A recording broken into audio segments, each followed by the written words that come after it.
At the beautiful Mandalay Casino and Resort at Super Bowl 58 in Las Vegas, it's the Geary, Stein, and Steven Show with your co-host Troy Geary, and yes, even Will Stein is here. And of course, your host, fresh off his one-man, legless tribute to Elvis Presley, the hardest working man in show business this week, Dave Stevens. I'm sick of that gold jacket myself, but hope you're not sick of what we're doing at Radio Row, bringing you some of the biggest stars, celebrities, names. And have you ever heard of a former boxer named Muhammad Ali? Well, if you lived in a cave, then I can't tell you who our next guest is, but it's great to have his grandson here joining us. So we have the lineage of your grandpa taking you through to your fight. So tell us a little bit about this fight that's coming up, and why is it so far away? Why is it out of the country? I don't know. I'm super excited. We're fighting in Riyadh, Saudi Arabia, and I'm super excited. I've never been to Saudi Arabia before, and I'm excited to go out there and just put on a show for the fans. Now, are you going to have to train differently because of jet lag or anything like that, or eat differently going over there? Yeah, obviously, a fighter's diet does change when it gets closer to the fight. I think I leave on the 18th on a Sunday, so I think that Friday and Saturday I'm going to do some late night training and kind of stay up a little bit just so I can get used to the time difference. I know it's 11 hours ahead over there, so spending a little time with Biagio Ali Walsh, who's joining us, and so.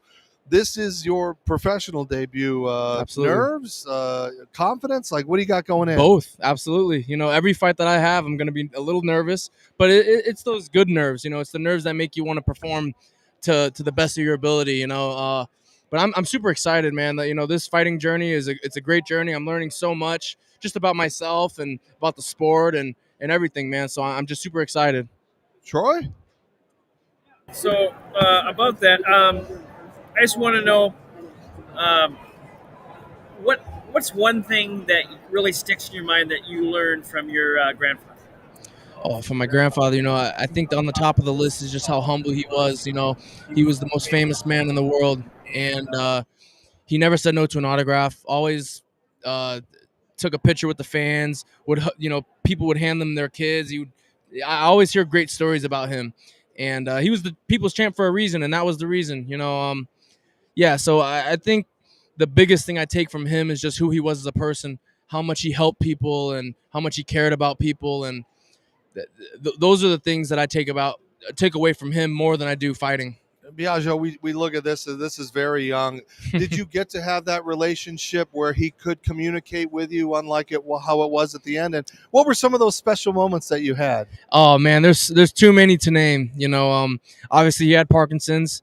When I was a kid, he was able to speak a little bit more fluently, and as the years go on, as I got older, it started to, the Parkinson's kind of got a little worse and worse.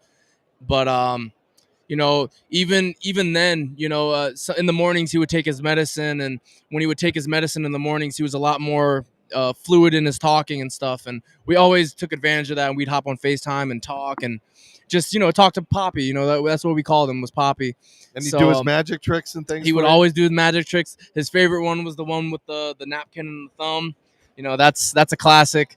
But man, I have so many memories with him. Every Thanksgiving we go to his house in Scottsdale and just get the family together and eat good food and watch movies. He loved like the old Western, like John Wayne, Clint Eastwood movies. So like watching it with him kind of got me into Western film and stuff. And yeah, there's too many memories to name, but there's definitely a few favorites that I have. And he'd be proud. What do you think he'd be thinking of you and this career that you've chosen? I think he would think that he'd be proud of me. He would say that I'm crazy because I'm doing MMA, but yeah, he was always supportive. Even when I played football, he came to the state game that we had in Reed, Northern Nevada, and yeah, he was always supportive. I know he would be proud of me, and I know he is proud of me right now. So you got a 0-0 record going into this fight, Mm-hmm. so you are still unbeaten. Yep. Tell us about your opponent, what you know, and what you're looking forward to. Yeah, I don't know too much about him. I know he's from Argentina. He's more of a kickboxer, kind of likes to, have the high guard. He's a little shorter than me, but I'm looking to go in there and just be a bully. That's what the mindset that I have every fight. I've been on this big stage. I'm used to this big stage now. This is his first time, so I'm sure he's going to probably piss himself like I almost did, before. My second fight was in a warehouse on a barn, and then the next fight after that was in Madison Square Garden. So that was a huge jump, and man, is it a culture shock. So he's going to have to deal with that, but I'm a little bit used to it, and I'm just looking to go in there confident, calm, and just do my thing. Ironically, I've been sitting here all day and I've pissed myself too, so we're in good company. But before you go, you got any skin in the game? Do you care? Is there a favorite that you like? Fighter? No, as far as this game, this weekend. I would like to see the 49ers win. I don't know. I've been a fan of Christian McCaffrey since he was in college, which is ironic because I went to Berkeley and he went to Stanford and we're enemies. So, I would like to see the 49ers win. And I got a quick question to ask you. For those that don't know of your game, what is your style for MMA? Yeah. I had no combat background before going into MMA. I didn't wrestle in high school, no jiu-jitsu, no boxing, no kickboxing.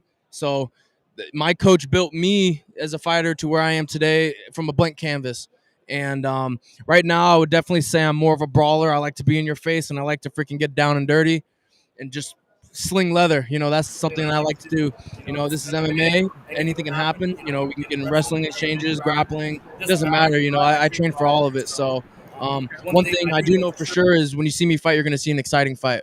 And you watching any of Grandpa's old films, or Rope-a-Dope, or any of those kind of things you might break out? Oh, absolutely, yeah. Like my favorite fight of my grandfather is when he fought Cleveland Williams. I think that is just peak Muhammad Ali. Looked the best he ever looked.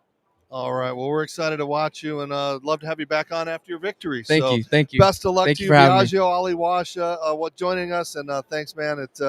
It's just a great day of celebrities. Guess who's coming over in a couple of minutes, ladies and gentlemen? Wayne Newton. So we go from one star to another star, and that's what we're doing here at Radio Row. So for Troy, Geary, and myself, and once again, wherever Will is, this is Dave Stevens at Mandalay Bay at Radio Row for Super Bowl 58. We'll be right back. Stay tuned. Thank you for watching the Geary, Stein, and Steven Show from Super Bowl 58. You can watch all of the episodes at yourhometv.com or download the Your Home TV app on Roku. Follow the boys on all social media and podcast apps.